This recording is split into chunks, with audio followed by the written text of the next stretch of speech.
important milestone in our ongoing vaccination efforts. More than 500,000 COVID-19 vaccines have now been administered in Toronto. 500,000 vaccines have been administered. Thanks to the Team Toronto effort, which has consisted of city-run sites, the hospitals, the healthcare partners, and the pharmacies. And we will be the first to say that there is much work left to be done.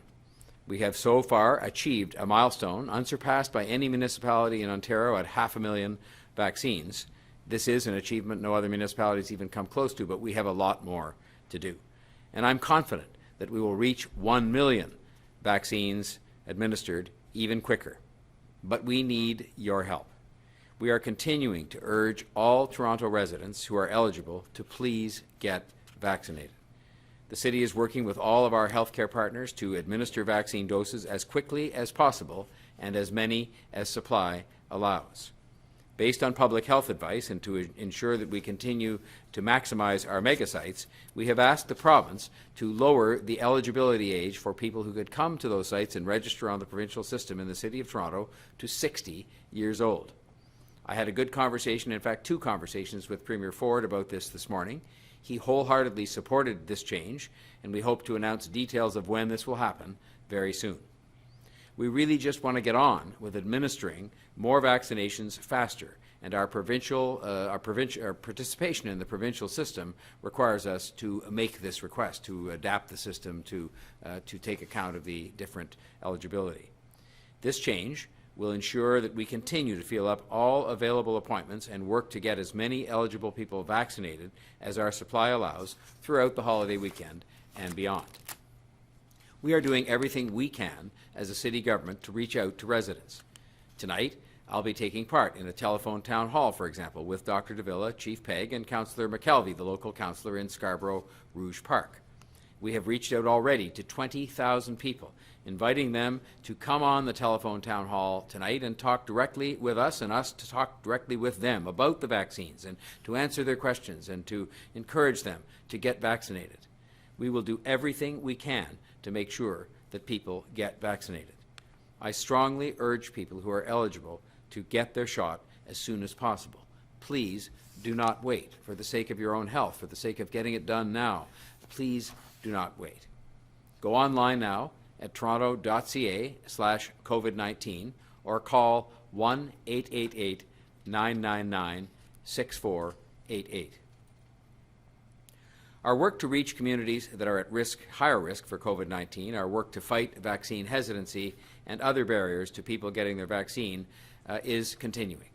Today, I am pleased to announce that we're making $370,000 in funding available to a number of Toronto community agencies to increase awareness around vaccines and to encourage people to get vaccinated. This funding is part of Toronto's COVID-19 Immunization Task Force outreach effort, and the TO supports Targeted Equity Action Plan. The funding will support, in particular, people in the South Asian and the Black communities. The Council for Agencies Serving South Asians, CASA, will receive a grant of $175,000 to convene a group of 10 organizations to create the South Asian Collaborative on Vaccine Engagement, which will work on outreach to Toronto's South Asian communities and work directly with faith groups and South Asian media and local influencers and community leaders to encourage people to get vaccinated. As well, the City is launching a multilingual advertising campaign next week with a micro-campaign specifically targeted to the South Asian community. The ad campaign was developed in part through a consultation with South Asian community leaders and will promote vaccination uptake through television, radio, print, and digital channels. As you know, the Black Scientist Task Force on Vaccine Equity has been working for a few months now to address the Black community's concerns and issues related to COVID-19, the pandemic, testing, and vaccines. The task force has been doing some great work in collaboration with the Taibu Community Health Centre, and I'm pleased to let you know that we are providing an additional $70,000 to extend its work over the next several months, so as to provide timely, accurate, and culturally responsive public health information on COVID-19 vaccines. The task force has already hosted 9 town halls, and the task force estimates, based on the surveys before and after those meetings, that they're gaining ground reducing vaccine hesitancy through these meetings among those in attendance. Community agencies are playing an incredibly important role in our pandemic response, and this funding will help them to continue this important work. This new work builds upon the previously announced City of Toronto Community Mobilization Vaccine Plan, which is providing $5.5 million to 140 community agencies and 240 neighbourhood vaccine ambassadors to support access to vaccines in every corner of Toronto. And we are also working with persons with disabilities organizations in our communities. The City is providing $125,000 to the Centre for Independent Living and the Miles Nadal Jewish Community Center to empower local disability organizations to respond to their specific communities' needs and concerns related to the uptake of the vaccines. We will have more to say in the coming weeks about supporting targeted outreach on vaccine uptake to disabled community members through community-specific webinars and community ambassadors from within the disability community. So these are just three of the areas that the City staff are focused on when it comes to vaccine outreach. We know that we need grassroots efforts in many communities across the City to ensure everyone who is eligible gets all the information they need from people they trust in languages they know to make the right choice and to get vaccinated. As Mayor, I want every Toronto resident, without exception, who wants the shot to get the shot as soon as supply allows. And we have a wonderful network of mass vaccination clinics and other clinics that are put in place by our healthcare partners to make that happen. That is not the issue. I plan to get the COVID-19 vaccine because I know it is safe and I know it will protect me and all the people that I care about. The sooner we are all vaccinated, the sooner this pandemic will be over. It is our best defense against COVID-19 and the variants which we know are taking their toll across the province right now. Now this weekend, many families, my own included, will be celebrating Easter, and Easter has been preceded this year by Passover, which is still ongoing, and will be followed by Ramadan. I know many people will be trying to celebrate these holidays, but they must celebrate it. We fervently hope they will celebrate these holidays in a safe way. That is so important right now. We all wish we could be gathering with family and friends in person, but again, this year, people have to be safe and celebrate just among members of their own household. We have seen time and time again an increase in COVID-19 cases after major holidays, but we are now living with the threat of variants, which is something that could have an even more profound effect in a holiday time. We have a virus that spreads much faster and much more easily and can make you much sicker, people of all ages. So please celebrate Passover, Easter, Ramadan safely with your own households, and celebrate virtually with others. We need everyone to take this collective action to keep people safe. Easter is a season of hope, and we have hope in the vaccines. We really are almost there. We really are almost there between our own really getting behind the public health advice to keep distance and to wear masks and the things you're so familiar with, and the vaccines. We're almost there. Better days are in sight. We can get our lives back if we don't screw this up. And as important as these holidays are to so many people, I don't think anyone who thought about it carefully would trade one more family gathering or large gathering in celebration of these holidays right now for an entire summer of continued restrictions and the opportunity not to have our lives back. I just don't think anybody would make the trade if they thought about it. So I'm asking you to think about it really carefully and to behave accordingly if you possibly can. I wish all Toronto residents who are celebrating a happy Easter, but I also at the same time really sincerely and very strongly encourage everyone who's eligible to get vaccinated this weekend and to please follow public health guidance so that we can put this behind us. And if you're not yet eligible, please spend a bit of time perhaps getting a relative or a friend who is eligible to get vaccinated now. There's no time like the present. It's now time for Chief Pegg's report for today. Thank you, Mayor Tory. Yesterday, across the network of 5 city-operated COVID-19 immunization clinics alone, more than 5,000 people received their first dose of vaccine. This means that yesterday alone, 5,000 more people made the effort to protect both themselves and those around them from COVID-19. All of us are eager to have the current restrictions lifted, allowing us to be with our family and friends, to get a haircut, to dine out, to gather with our friends, to travel, and to do all of the other things that we all miss so badly. Continuing to follow the public health advice and restrictions and getting vaccinated against COVID-19 at the earliest opportunity is what will make all of that possible. The sooner we can all get vaccinated, the sooner the restrictions can be lifted, and the sooner we can return to the activities we miss so much. I'm very pleased that more than 19,000 people have already booked their appointment for COVID-19 vaccination this week in city-operated clinics. This means that there are still vaccination appointments available for approximately 12,000 people between today and Sunday in our clinics. As a reminder, we are operating 5 COVID-19 mass immunization clinics at present. These clinics are located inside the Metro Toronto Convention Centre, the Toronto Congress Centre, Scarborough Town Centre, Mitchell Field Arena, and the Malvern Community Recreation Centre. All 5 of these clinics are open 7 days per week, with appointments available between 11 a.m. and 8 p.m. daily. All 5 of our clinics will be operating every day over the upcoming Easter weekend. This would be a great opportunity to help everyone in your circle of family and friends who were born in 1951 or earlier to book their vaccination appointment in the clinic of their choice so that they too can receive their first life-saving dose of COVID-19 vaccine. Operations in all 5 city-operated clinics are running smoothly every day. We continue to receive numerous notes of thanks from people who have received their vaccine in a city-operated clinic. I'm so pleased to hear from so many people who took the time to let our team know that they found the process to be simple, stress-free, easy to navigate, fast, and enjoyable. Many have commented on how helpful our team of professionals on site have been throughout the process, and I'm proud of our entire team. Wait times for those who arrive shortly before their scheduled appointment are very short, with most people not having to wait at all. In fact, the majority of people are checked in, vaccinated, and checked out of the clinic in about 30 minutes. I'm also very pleased that in addition to the network of city-operated immunization clinics, there are numerous other clinic locations available across the city, operated by our healthcare partners and pharmacies.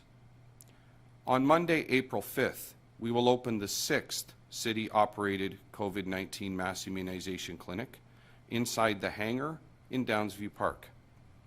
Community interest in this clinic is very high, and I'm very pleased to report that this clinic is already fully booked for Monday, April 5. There are appointments available at the hangar clinic location beginning on Tuesday next week. Anyone who was born in 1951 or earlier can book their appointment to receive their COVID-19 vaccine by accessing the online booking system, which is available through toronto.ca/COVID-19. Or, if you were born in 1951 or earlier and would prefer to book by phone, please call 1-888-999-6488. Please do not contact 311 nor Toronto Public Health for assistance in booking your COVID-19 vaccination appointment, as our staff are not able to access the COVAX system on your behalf. If you have family or friends who were born in 1951 or earlier and who may need assistance or encouragement to book their vaccination appointment, please assist them in booking their appointment. Please continue to monitor toronto.ca/COVID-19 for the most up-to-date information on immunizations in Toronto. Thank you. I will now invite Dr. Davila to provide her update. Thank you, Chief, and good afternoon. Today, I'm reporting 883 new cases of COVID-19 in Toronto. Including yesterday, the new case count totals 1,664. 29 new admissions bring the number of people in hospital to 330. On Monday, that figure was 302. At present, 53 people are in the ICU. I'm sad to report that 7 more people have lost their lives to COVID-19. The current number of cases screened positive for variants of concern is 8,570, an increase of more than 800 since Monday. An estimated 80% of Toronto's 160,000 healthcare workers have received at least their first dose of vaccine. And close to 100% of residents of long-term care and retirement homes are fully vaccinated. On our COVID-19 dashboard, we are now providing information on vaccine delivery by age group. Vaccine information on the dashboard will be updated on Mondays and Thursdays and is based on the most current 2021 population data. There's been a lot of information put forward today by those of us who've presented thus far, so I will be brief. If the current situation is described as a race, the variants are ahead by a mile. The religious holidays to be celebrated over the next couple of weeks create tempting opportunities to come together. But this is a dangerous time when you look at the rapid growth in case counts. If you gather as usual, you are taking a great risk. It is just an invitation to COVID-19 variants to spread. We know the variants are far more transmissible and cause much more serious illness. While the ability to infect is higher and the potential danger of illness is greater, how you get COVID-19 hasn't changed much at all. Being too close for too long in the wrong conditions, especially with someone who doesn't know that they're contagious. There's a period when a person is contagious but doesn't know it, if indeed they ever get symptoms. The head of the Centers for Disease Control and Prevention in the United States said this week that she's scared. If the head of the CDC says something like that, she means it. And she's not alone. The healthcare community here at home is making their fears known too. I don't want anyone to panic or to feel hopeless. I do want you to act. You are and always have been your very best protection against COVID-19, and you are the best protection for everyone you care about. At this point, the vaccines are nowhere near close to providing widespread protection. If you've got yours, that's wonderful, but you are comparatively few in number at this point. We often say, celebrate safely. In this environment, that means staying home, staying close only to those with whom you live, connecting digitally with those you don't, and if outside your home, keeping at least 6 feet between you and those you don't live with, and finally, wearing your mask as much as you can.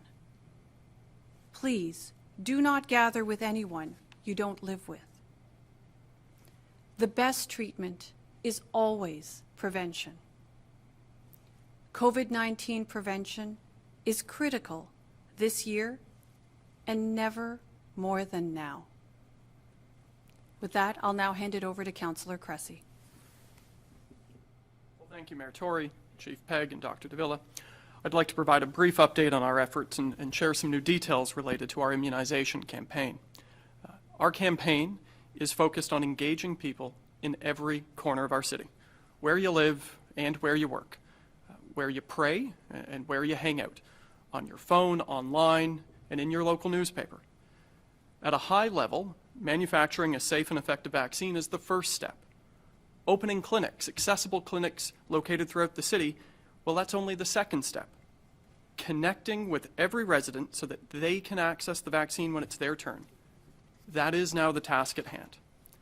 And so as part of our ongoing efforts to support vaccine uptake in targeted population, as Mayor Tory has mentioned, today we're announcing 3 new measures. First, funding support for the South Asian community through a partnership with the Council of Agencies Serving South Asians. A partnership that will engage 10 agencies serving the South Asian communities to undertake vaccine outreach and work with local community and faith leaders. And as part of this South Asian outreach, the city is also launching targeted advertising in print, radio, digital, and television in Urdu, in Hindi, in Punjabi, in Tamil, and Farsi. Second, we are extending the work of Toronto's Black Scientists Task Force, which was originally scheduled to end in April, now until July. Since it started, this task force has worked relentlessly to promote vaccines and confront vaccine hesitancy, and the results have been excellent. Across more than 9 town halls, we've seen a reported reduction in vaccine hesitancy of 16% by those who participated. And third, we're launching targeted supports for people living with disabilities. Through a partnership with the Centre for Independent Living, we are supporting outreach efforts for people living with disabilities to access vaccines. These 3 initiatives, well, they're just one piece of a broader campaign to support targeted populations. Last week, Mayor Tory told you about our ongoing work in the seniors community, and in the coming weeks, we'll have more to share on our efforts to support other targeted populations, such as the Latin and LGBTQ2S communities. Now, this is all part of a broader vaccine mobilization campaign. It is the largest community mobilization effort ever undertaken in our city's history. These efforts include 140 community agencies on the ground who will be going door to door, 280 vaccine ambassadors, trusted local leaders in their neighborhood. As you've heard, Toronto Public Library calling their 35,000 members over the age of 70, Wheel-Trans contacting 26,000 customers, TCHC going door to door and supporting mobile clinic in all 83 seniors buildings, and of course, transportation options to support people and seniors to access clinics. All this work is just the beginning. Because right now we need to get shots in arms to the most vulnerable as quickly as possible. That is how we save lives. But to win this immunization campaign, we must ensure that every resident who wants a vaccine can access one. Every resident, every worker, in every language, and in every corner of our city. This is, for me, the most important campaign of my lifetime, and I'm sure for all of us. And at the city, we will stop at nothing to ensure that it is a success. With that, I'll turn it over to Brad Ross. Thank you very much, Councillor. Just a reminder to reporters to unmute yourself before asking your question. We'll go first to Matt Bingley at Global News. Matt?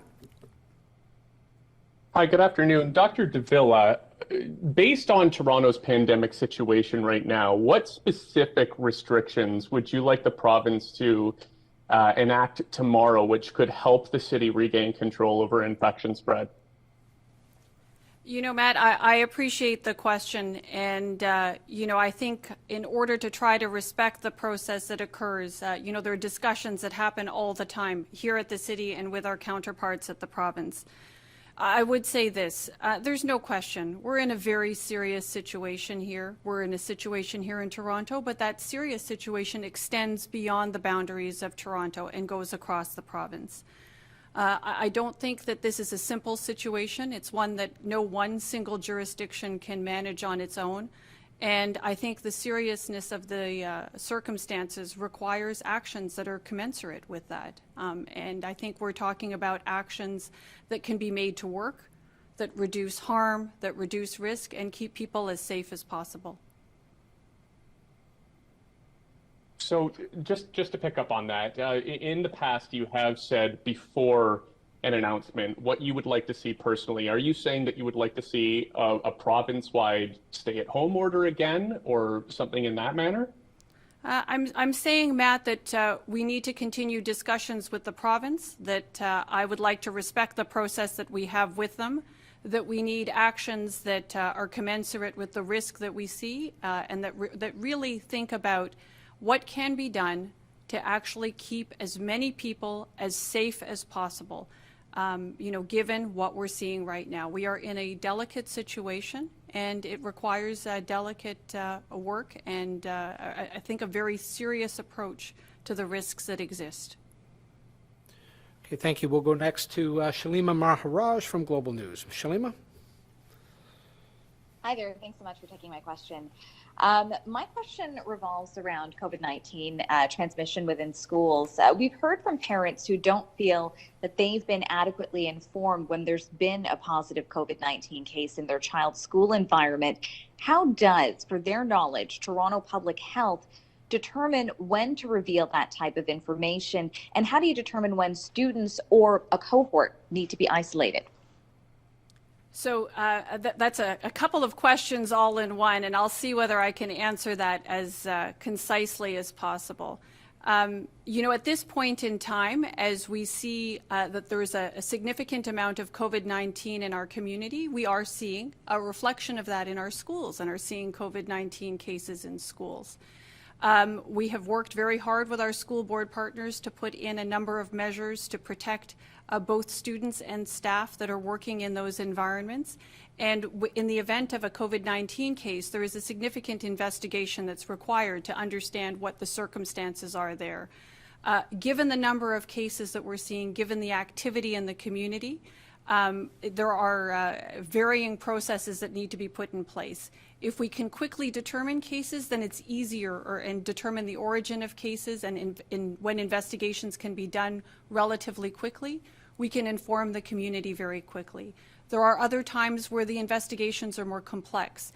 And you know, what we often do in those situations, particularly when determinations can't be made in an expeditious fashion, we will work with the school board to mitigate risk as quickly as possible. That may require the dismissal of a cohort or a whole school. It may involve testing. Each situation warrants its own assessment, and the actions are taken you know, in concert with school board partners, depending on what we see on the ground. So there isn't a single you know, one-size-fits-all approach. It's actually based on what circumstances we see in each individual school.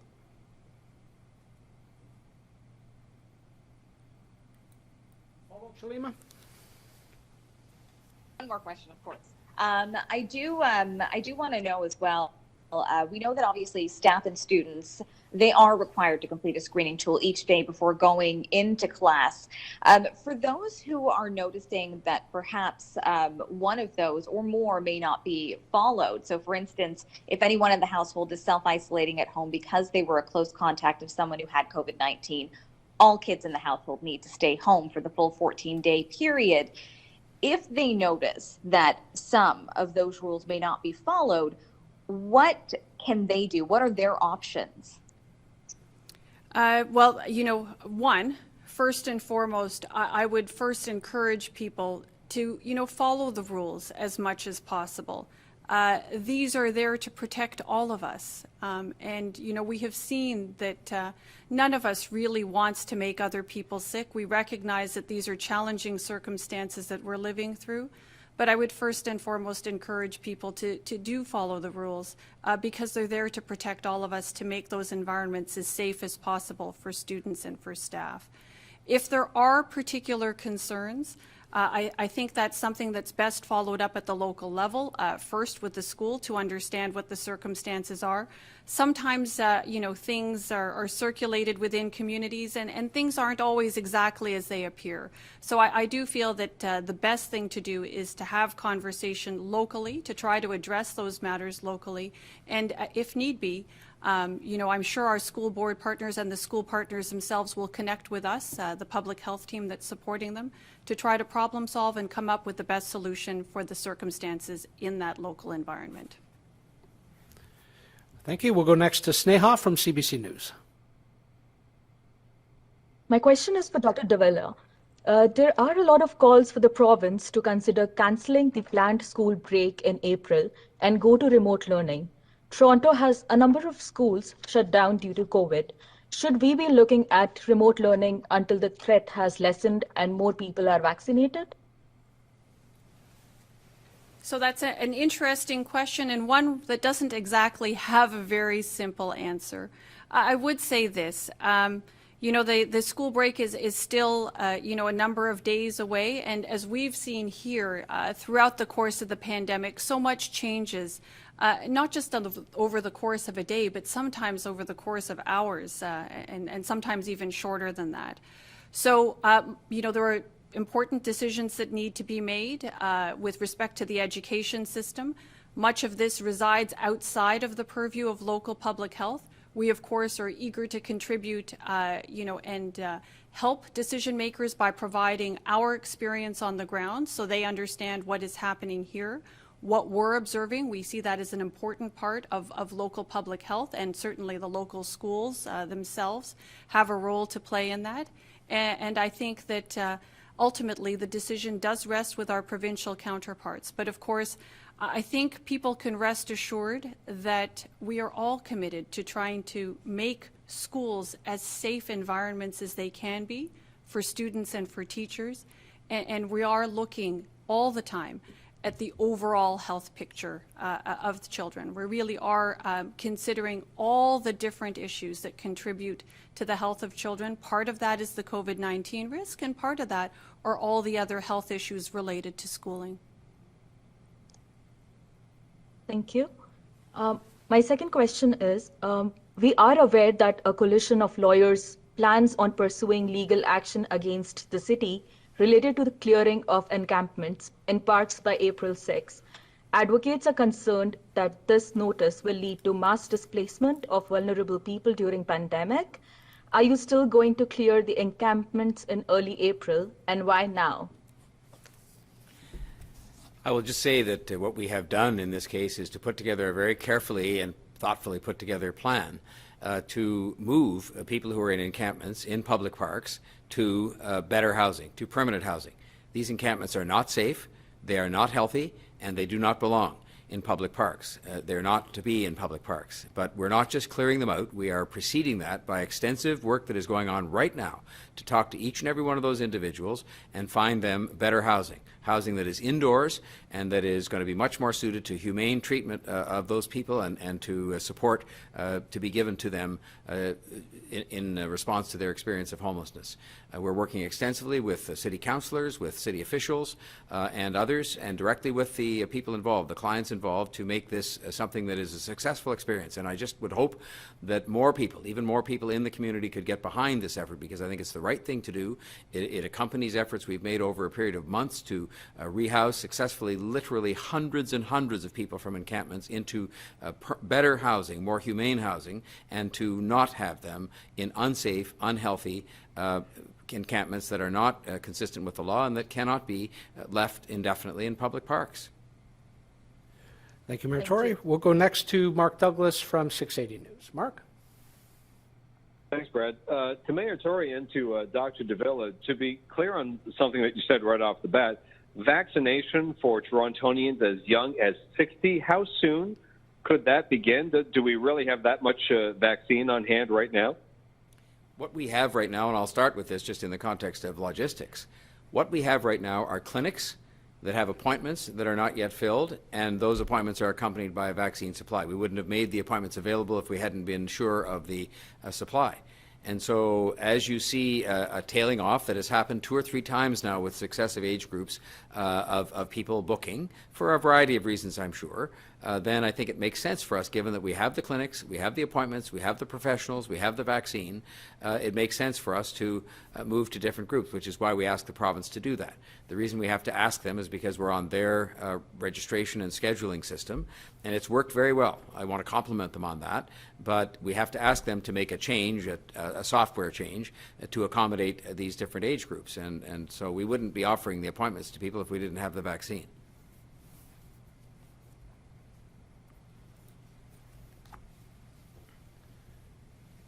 Mark?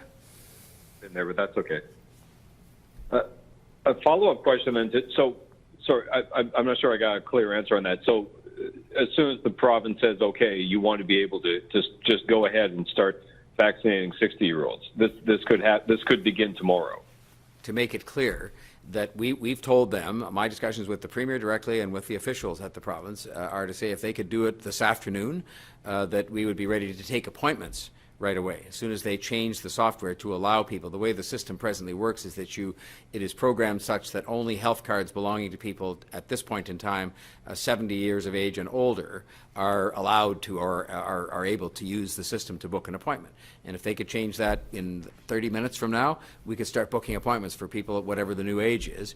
And that's what we'll do as soon as they let us do it. And we understand it does take some time. We hope as short a time as possible to make that software change. But we're ready to go with appointments. We've said that quite openly, that there are appointments that are available this weekend for people who become eligible to sign up, or those who are already eligible who haven't yet gone to do so. And we're urging all of them to do it now. And now is the time to do it. And there's no time like the present. Okay, thank you. We'll go next to Jennifer Pagliaro from the Toronto Star. Jen, go ahead. Hey there. First question's for Dr. Davila. Doctor, do you think it was a mistake to open patios given the current numbers that you're seeing? And just if I could tie another quick related question in there is, what would you say to residents now who may be rightly confused when they hear you say, stay home to protect yourselves, but also the law allows them to go to a patio and no one's going to actually check if they're there with friends from other households? Well, I think what we're seeing and what we understand from the course of the pandemic and the science and evidence that we've seen over the past several months is that activities outside are indeed lower risk for transmission. So the actions that have been taken to date are cognizant of the fact that we are still very much in the midst of a pandemic, that there is still ongoing transmission of COVID-19, that yes, there are vaccines, but just not yet covering enough of the population that they're able to provide that protection. But we do know that outdoor activities are definitely lower risk, and that, it has been a long and difficult several months. And, after a winter, that we are all often looking for opportunities to be able to be outside and to enjoy warmer weather as spring weather arrives. So this is one of those many decisions, like many that have been made throughout the pandemic, that of course are based on evidence and the best available science, based on our experiences, the experiences of other jurisdictions, and as well that just take into consideration the current state of mind and where we are as a community and what our needs are, looking at health overall. COVID-19 being key amongst those concerns, but recognizing that there are other aspects to health. So at this point in time, we know we're in a very serious state. We are seeing pressures on our healthcare system, increased hospitalizations, increased case counts, increased ICU admissions. So at this point in time, we are continuing to ask for people to practice those measures for self-protection, which we know work. COVID-19 transmits from one person to the next in close contact. Distance, and distance continue to be the most important things. And of course, now that we have vaccine, getting vaccine as soon as you can when it becomes your turn remains another mainstay of protection against COVID-19. Second question on a different topic for Chief Pegg. I wanted to ask, I know that there's been some reports of at least some of the shipments of AstraZeneca that some provinces have received expiring relatively soon, I believe on April the 2nd. I wanted to ask, is there any concern of any of the vaccines allocated to Toronto expiring before you are able to use them? And if so, what's the plan to try to get those shots in arms? So first and foremost, I am not aware of any concerns relating to the upcoming or potential expiry of vaccine. That's something that it's certainly not a concern that I'm aware of, and I don't believe that there is any risk associated there. Also important to note that AstraZeneca is not in use at present within our city-operated clinics. It is being provided by the province of Ontario directly to pharmacies and some primary care providers and family doctors and the like. So again, a provincial responsibility to procure and deliver. The vaccines that are in use in our city-operated clinics at present is Pfizer, and the majority of our healthcare partners and mobile teams are operating with Moderna. So not aware of any concerns on any front. Thank you, Chief. We'll go next to Nick Boisvert from CBC News. Nick? Hi, thanks. Question for Dr. Davila and Mayor Tory. And I'm wondering if you can provide some advice, and this could be medical advice or maybe based on your own personal experience.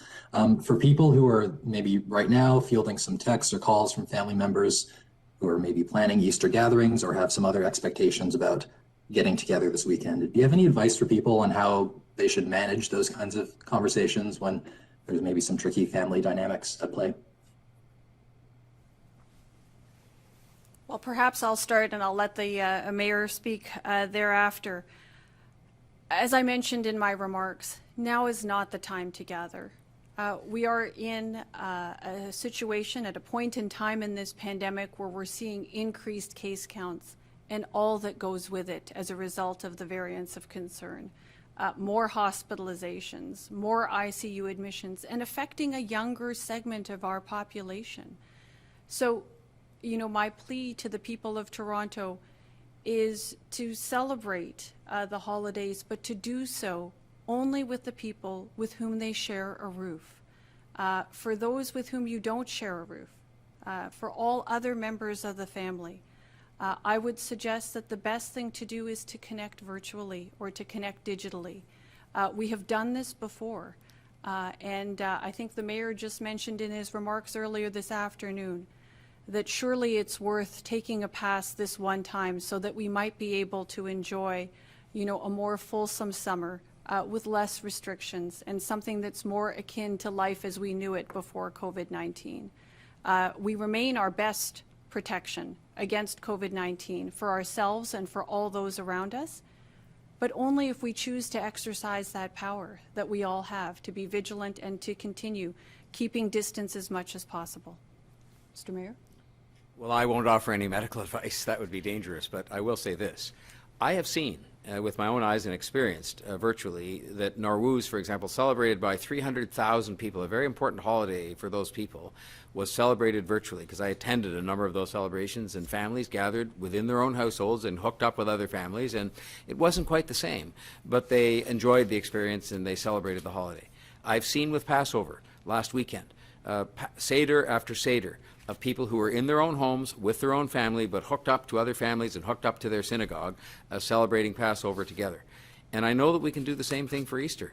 It is maybe not as fulfilling and as warm and as fun as to have all your relatives there, but if you think about the trade-off, who would trade just missing one more of these important family occasions that we've missed over the course of the last year for another several months or longer of misery and for more people dying in our community and for more economic damage being done? It's a bad trade.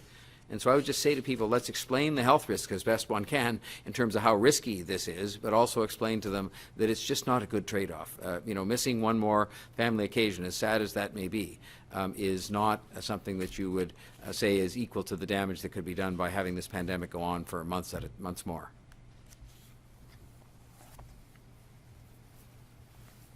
And for me, I'll pass it on to some of my colleagues. Thanks. Okay, Nick, thank you very much. We'll go next to David Ryder from the Toronto Star. Dave?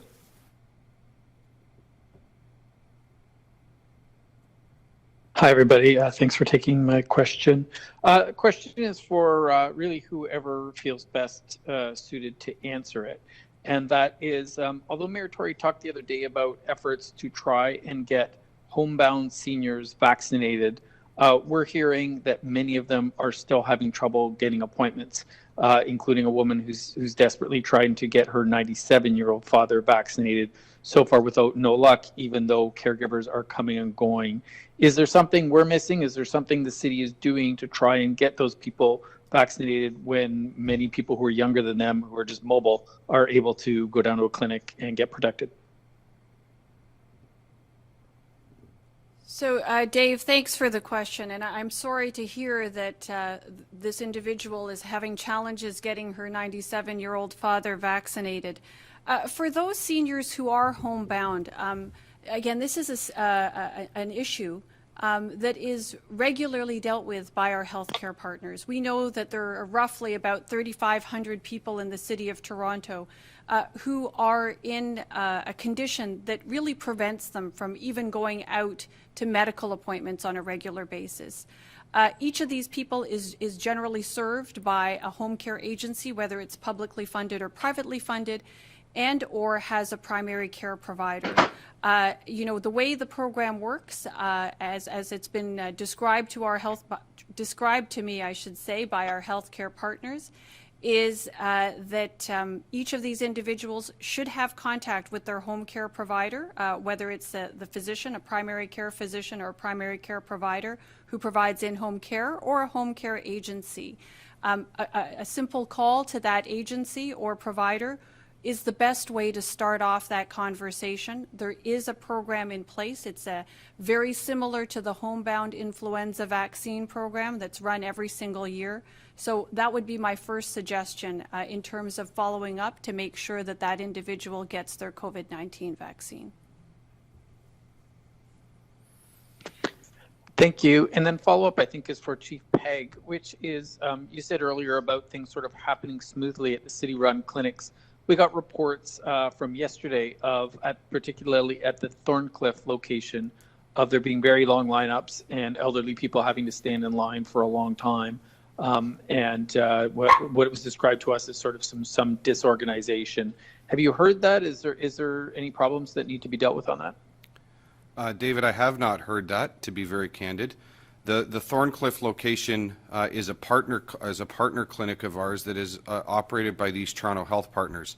And as such, I don't have direct lines of visibility into the operations or performance metrics for that clinic on a day-to-day basis. I was not made aware of any issues there, so certainly something we can follow up with our partners on, and I will certainly take that offline to do. Thank you. We'll go next to Natalie Johnson from CTV News. Natalie? Hi, everyone. A question for Dr. Davila. Pfizer says that its COVID vaccine is 100% effective in protecting kids aged 12 to 15. I'm wondering if you can discuss what kind of impact there would be if that age group was approved to get the vaccine here. So, Natalie, I haven't had the chance to see, I did hear about that. I haven't actually had the opportunity to review any of the data. And certainly anything that has to do with the licensure of vaccine is something that happens at the federal level. So I'll certainly look forward to hearing what our federal partners have to say about Pfizer's data, which I'm sure they're sharing, I would expect, with federal regulators who are responsible for the licensure of vaccine. I would say this, of course, we're interested in seeing, as many people as possible vaccinated, but we want that vaccine to be safe for use in all the populations. So I'll look forward to seeing the data and look forward, of course, to hearing what our federal partners have to say about it. So if it is approved for kids that age here, do you think that would have an impact on achieving herd immunity? And reducing the transmission, say, in schools or youth sports or any sort of, teenage social gatherings? Yeah, well, certainly if the vaccine demonstrates the level of effectiveness that we've seen in other populations, if it's that effective in young people, then certainly I would expect that it will offer that protection to those individuals and support restoring regular activities amongst youth and throughout our community if it becomes used as part of the vaccine campaign here and throughout the province. Thank you. Final question is to Tina Yazdani from City News. Tina? Hi, thank you for taking my question. I just wanted further explanation on why Toronto has to ask permission to lower the age group. We know other regions like Halton and York are making those decisions on their own. And if it is simply because Toronto is using the province's booking portal, is that the best idea if it's going to delay moving on to the next age group? Well, I want to start, and I'll let Chief Pegg pick up on this. I want to start by saying that I believe and I support the decision that was recommended to us to employ the province's system. When you look at the scale of what we had to deal with here in terms of 3 million people and all the complications of multiple clinics today, we have 30 clinics in place across the city. We either had to try to build our own to be able to accommodate that or use theirs. And while some people have chosen not to use theirs, I think our experience with their system has been very successful. People have not, of all the complaints we receive about different things, and there aren't that many of those either, very few have to do with the registration process.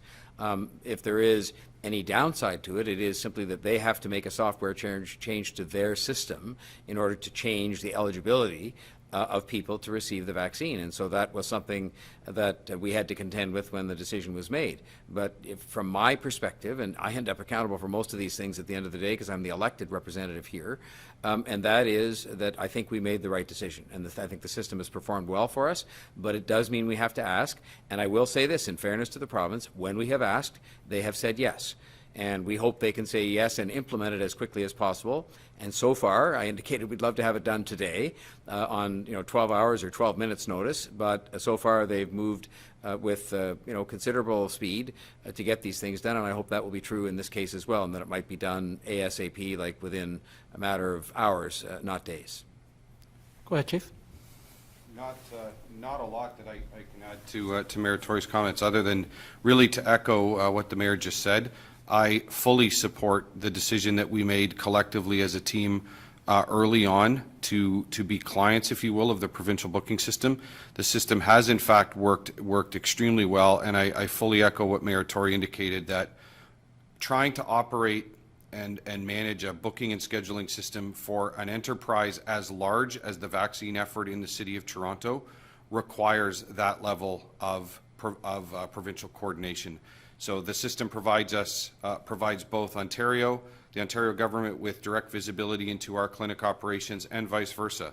With us being a client, it gives us the ability to be nimble and to be responsive and to make operational changes as we go. I think it's the right decision. It's performed very well. And like Mayor Tory said, from my level at a staff perspective with our colleagues in the province of Ontario, they've been extremely responsive to all of our needs and to all of our requests as we're seeing now with the most recent one and the hopefully soon transition to age 60. Thank you for that.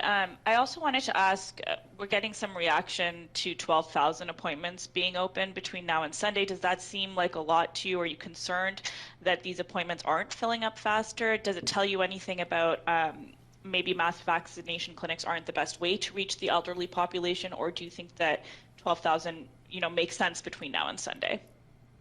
I think that 12,000 does make sense between now and Sunday when you consider that we are offering thousands and thousands of appointments each and every day across the city. 12,000 in terms of what we're talking about in the order of magnitude of the vaccination effort in a city the size of Toronto. That's not certainly not a large number in accordance with what we're used to dealing with.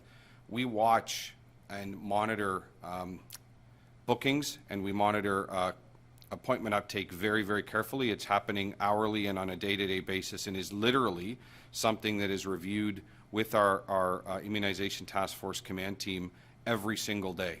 And at the point where the number of bookings starts to tail off, that's immediately flagged. And the very moment that there becomes any visibility of a downward trend, meaning that there are fewer and fewer appointments being booked, that is what triggers our internal discussions that ultimately lead to the discussions Mayor Tory spoke about, whereby we're able to connect directly with the province of Ontario and very quickly request that additional eligibility is opened up. We all have the same goal, and that is to maximize the throughput, maximize the output of all of our clinics in order to administer as very much vaccine in the shortest amount of time possible to every single person that wants one. And there are really, the limiting factors are literally vaccine availability. So that's a federal issue that we're continuing to manage, but we will continue to monitor. There's good changes being made, and I'm confident that we're on the right path. Tina, here's the key. We want to get every appointment filled up, so that I'm confident that with your help and with the help of City News that we can get people to either go to toronto.ca/COVID-19 and register on the button that's there, or call 1-888-999-6488. And whether we have 27, 270, 2,700 or 27,000 appointments available, we want them all to get filled up, or as many as possible, so that we can get those needles in the arms, and I know you can help us with that. Indeed. Thank you very much, everybody, for joining us. That concludes today's briefing. Please stay well.